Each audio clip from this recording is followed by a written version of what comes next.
Maraming Pilipino ang napapaisip kung paano nga ba magiging masaya at panatag ang buhay sa retirement. Pero ang tanong, handa ka na ba talaga?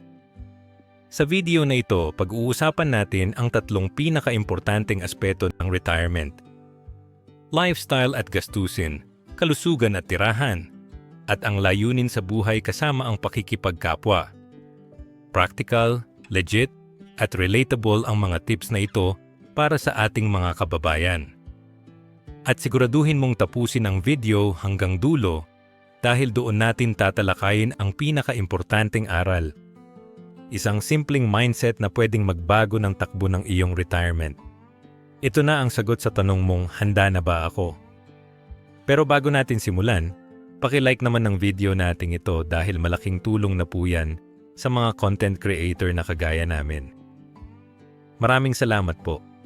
Kung iniisip mo ang retirement, ang pinakaunang hakbang ay malinaw na pagdedesisyon kung anong klase ng pamumuhay ang gusto mong tahakin, marangya, simple o sakto lang. Ang tamang pagplano sa lifestyle at gastusin ay hindi lang tungkol sa pagtitipid, kundi sa pag-unawa sa tunay na halaga ng bawat araw na pamumuhay. Kapag pinag-uusapan ng retirement, madalas nating marinig ang mga kwento ng kapitbahay na bumili ng bagong kotse, nagpatayo ng malaking bahay o naglakbay sa ibang bansa. Pero ang totoo, hindi ito paligsahan. Ang retirement ay personal na yugto ng buhay, kung saan ang pinakamahalaga ay ang pagiging komportable sa sarili mong pera at pamumuhay. Kaya bago pa man dumating ang panahon ng pagtigil sa trabaho, kailangan mong linawin sa sarili mo.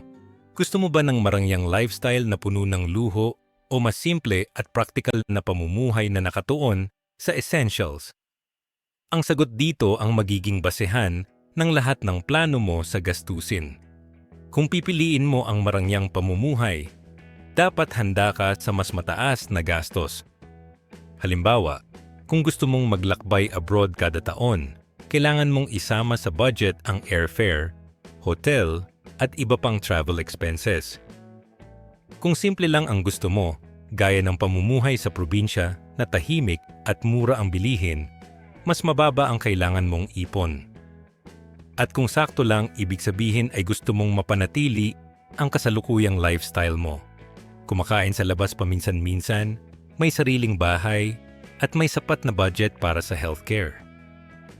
Ang mahalaga ay huwag maliitin ang gastos sa araw-araw.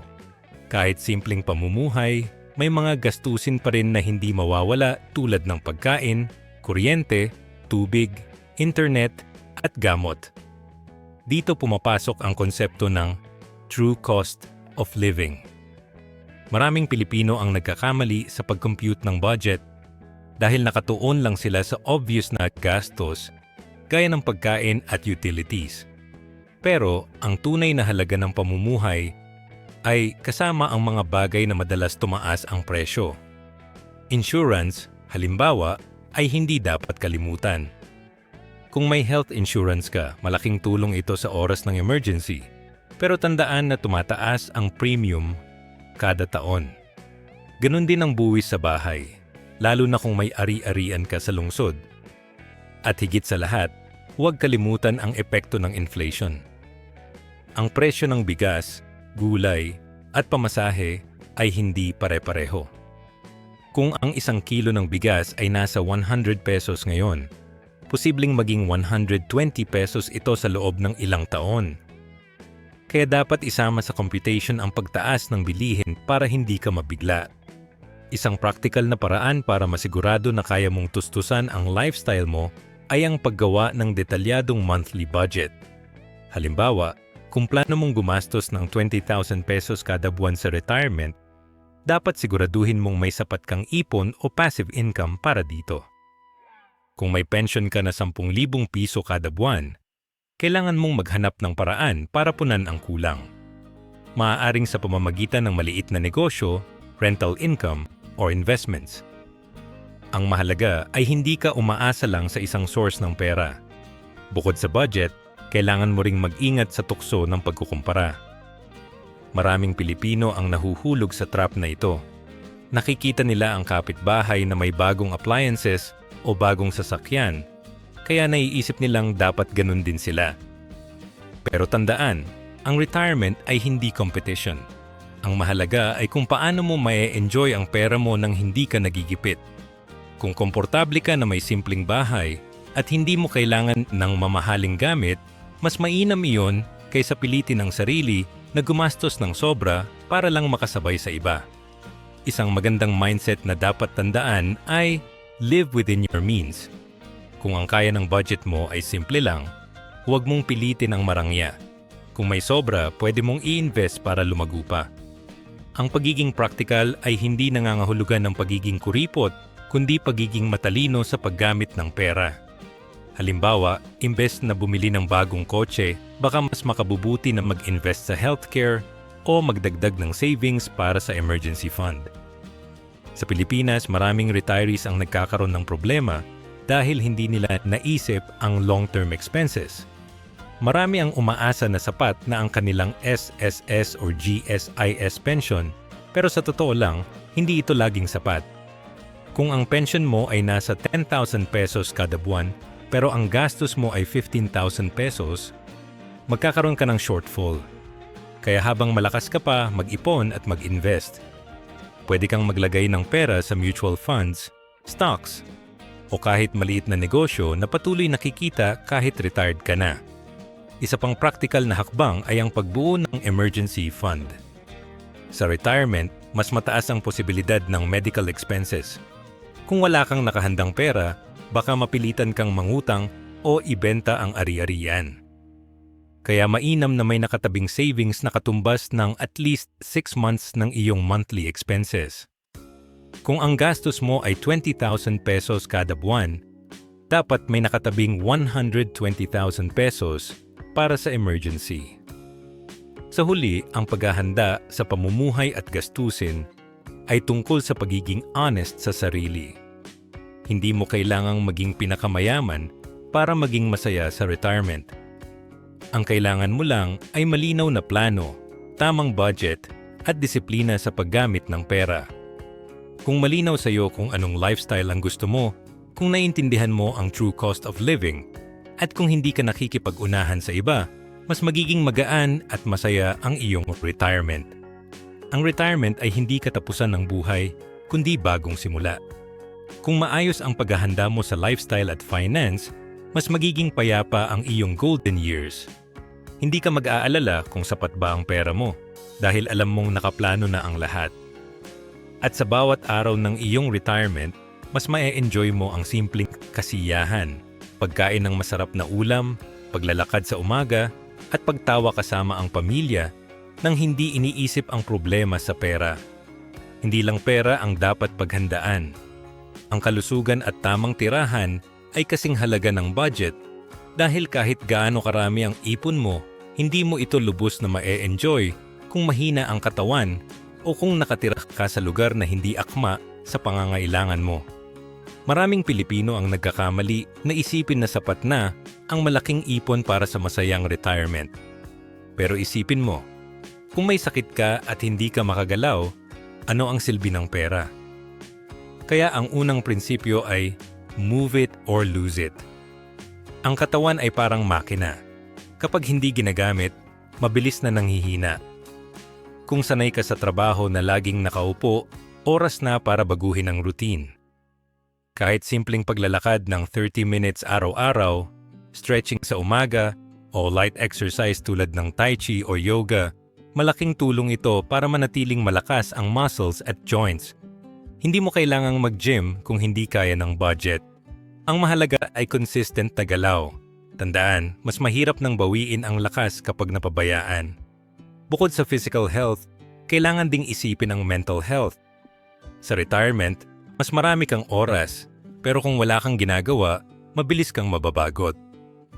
Ang boredom ay nagdudulot ng stress at minsan depression. Kaya magandang isama sa routine ang mga gawain na nakaka-relax at nakaka-stimulate ng utak, pagbabasa, pagsusulat, pagluluto ng bagong recipe, o kahit simpleng pakikipagkwentuhan sa kapitbahay. Ang pagiging aktibo sa isip at katawan ay susi para manatiling masigla kahit wala ka ng trabaho. Ngayon, pag-usapan natin ang tamang tirahan. Sa Pilipinas, maraming retirees ang nananatili sa ancestral house o sa malaking bahay na itinayo noong bata pa sila. Pero sa totoo lang, hindi laging practical ang malaking bahay sa retirement. Mas mainam ang bahay na walang hagdan, madaling linisin, at hindi masyadong malaki para hindi ka maubos sa maintenance. Kung dati ay kaya mong maglinis ng 2-story house, baka sa retirement ay mas bagay na lumipat sa bungalow. Ang oras mo ay mas mahalaga kaysa sa pag-aalaga ng maraming gamit o malawak na espasyo. Isipin din ang lokasyon. Kung pipili ka ng lugar para sa retirement, hanapin ang may katamtamang panahon. Sa Pilipinas, maraming lugar na sobrang init o sobrang ulan. Kung kaya, pumili ng lugar na hindi ka palaging nakakulong sa bahay dahil sa klima. Halimbawa, maraming retirees ang lumilipat sa Tagaytay o Baguio dahil malamig ang panahon at presko ang hangin. Pero hindi lang klima ang dapat isipin. Siguraduhin ding malapit ka sa ospital at may madaling access sa mga doktor. Hindi mo alam kung kailan kakailanganin ng emergency care, kaya malaking bagay na hindi ka mahihirapan sa transportasyon. Kung may budget, magandang mag-invest na sa bahay na may safety features. Halimbawa, maglagay ng grab bar sa banyo para maiwasan ang pagkadulas, gumamit ng non-slip tiles, at siguraduhin na maayos ang ilaw sa lahat ng sulok ng bahay. Ang simpleng aksidente tulad ng pagkadapa ay maaaring magdulot ng malalang injury sa matatanda. Kaya, mas mabuti ng maghanda kaysa magsisi. Isa pang dapat isaalang-alang ay ang gastos sa utilities at maintenance. Kung malaki ang bahay, mas mataas ang kuryente, tubig, at repair costs. Kung maliit at practical ang tirahan, mas mababa ang gastos at mas madali itong alagaan. Sa retirement, mas mahalaga ang oras na ginugugol sa pamilya at hobbies kaysa sa oras na ginugugol sa paglilinis at pag-aayos ng bahay.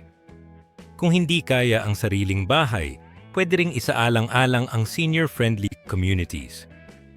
Sa ibang bansa, uso ang retirement villages. Pero sa Pilipinas, nagsisimula na ring magkaroon ng mga gated communities na may access sa healthcare at recreational facilities. Kung lilipat ka, hanapin ang komunidad na palakaibigan at madaling makahanap ng bagong kakilala. Ang social environment ay kasing halaga ng physical environment. Sa huli, ang kalusugan at tamang tirahan ay foundation ng masayang retirement.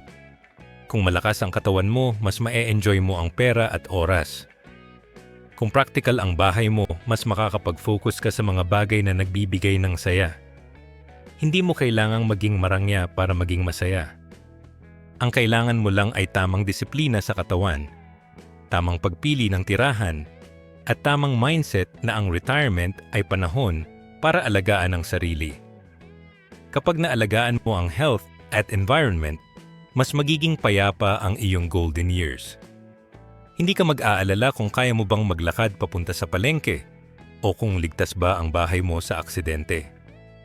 Ang bawat araw ay magiging pagkakataon para mag-enjoy ng simpleng kasiyahan, pagkain ng masarap na ulam, pagtawa kasama ang pamilya, at paghinga ng sariwang hangin nang walang iniisip na mabigat na problema. Isa sa pinakamahalagang aspeto ng masayang pagtanda ay ang pagkakaroon ng malinaw na layunin at aktibong pakikipagkapwa. Kung wala kang direksyon, mabilis kang mawawalan ng gana sa buhay. Pero kung may mga goals, makabuluhang gawain, at matibay na social circle, mas magiging masaya at puno ng saysay ang iyong golden years. Sa unang ilang taon ng retirement, tinatawag itong golden years dahil ito ang panahon na malakas pa ang katawan at may sapat na enerhiya para gawin ang mga bagay na matagal mo nang pinapangarap. Kung gusto mong maglakbay, subukan ng bagong hobby o mag-aral ng bagong skill, gawin mo agad habang kaya pa ng katawan. Halimbawa, kung pangarap mong makapunta sa Batanes o magbakasyon sa Japan, mas mainam na gawin ito sa unang 5 taon ng retirement kaysa hintayin pa na humina ang tuhod. Kung gusto mong matutong mag-painting, magluto ng international cuisine, o mag-aral ng computer skills, mas masaya itong simulan habang malinaw pa ang mata at mabilis pa ang memorya. Ang sikreto ay huwag ipagpaliban ang mga bagay na nagbibigay saya dahil habang tumatagal, mas mahirap nang gawin ang mga ito. Bukod sa personal goals, mahalaga ring humanap ng makabuluhang gawain. Sa Pilipinas, maraming retirees ang nagiging volunteer sa simbahan, barangay, o community projects.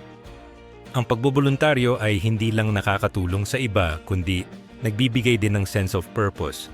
Kapag alam mong may silbi ka pa sa komunidad, mas nagiging masaya ang bawat araw. Pwede kang magturo ng bata sa iyong barangay, magbigay ng libreng seminar tungkol sa iyong expertise o tumulong sa feeding programs.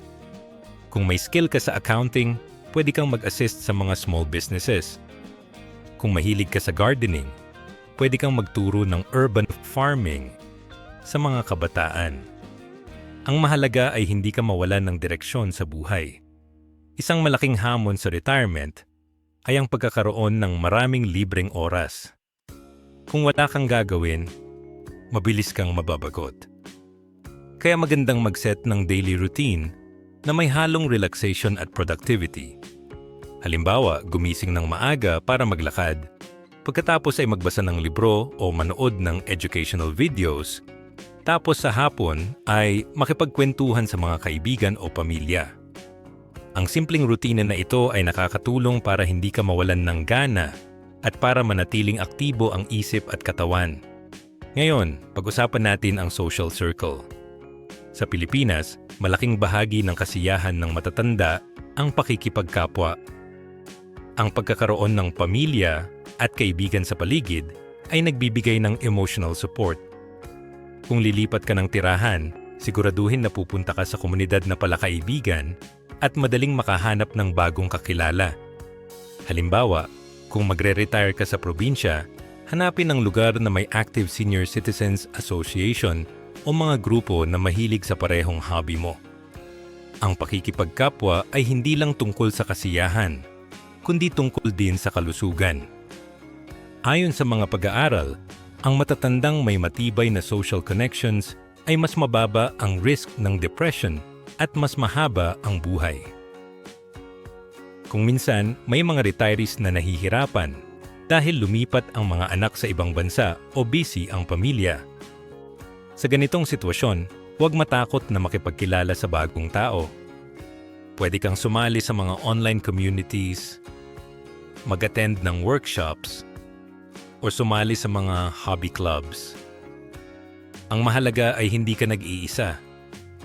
Ang pakikipagkapwa ay nagbibigay ng saya at lakas ng loob para harapin ang bawat araw. Isang practical na paraan para mapanatili ang social circle ay ang regular na pakikipag-ugnayan. Kung may anak ka sa abroad, mag-set ng weekly video call.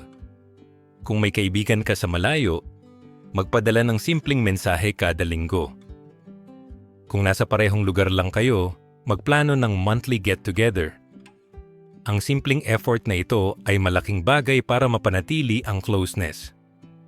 Bukod sa pamilya at kaibigan, pwede ka ring maghanap ng bagong komunidad. Halimbawa, kung mahilig ka sa musika, sumali sa choir. Kung mahilig ka sa sports, sumali sa walking group. Kung mahilig ka sa pagluluto, sumali sa cooking club. Ang mga ganitong grupo ay nagbibigay ng bagong kaibigan at bagong karanasan. Sa huli, ang retirement ay hindi lang tungkol sa pera at kalusugan. Ang tunay na kasiyahan ay nanggagaling sa pagkakaroon ng layunin at pakikipagkapwa. Kung may mga goals ka na ginagawa habang malakas pa, kung may makabuluhang gawain ka na nagbibigay ng silbi, at kung may social circle ka na nagbibigay ng suporta, mas magiging masaya at puno ng saysay ang iyong golden years. Ang bawat araw ng retirement ay dapat maging pagkakataon para mag-enjoy ng simpleng kasiyahan, pagkain ng masarap na ulam, pagtawa kasama ang pamilya, at pagbuo ng bagong alaala kasama ang mga kaibigan. Kung may layunin at pakikipagkapwa, hindi ka mawawalan ng direksyon. Sa halip, mas lalo mong mararamdaman na ang retirement ay hindi katapusan, kundi bagong simula ng mas makabuluhang buhay. Mahalagang paalala sa ating lahat mga ka-daily.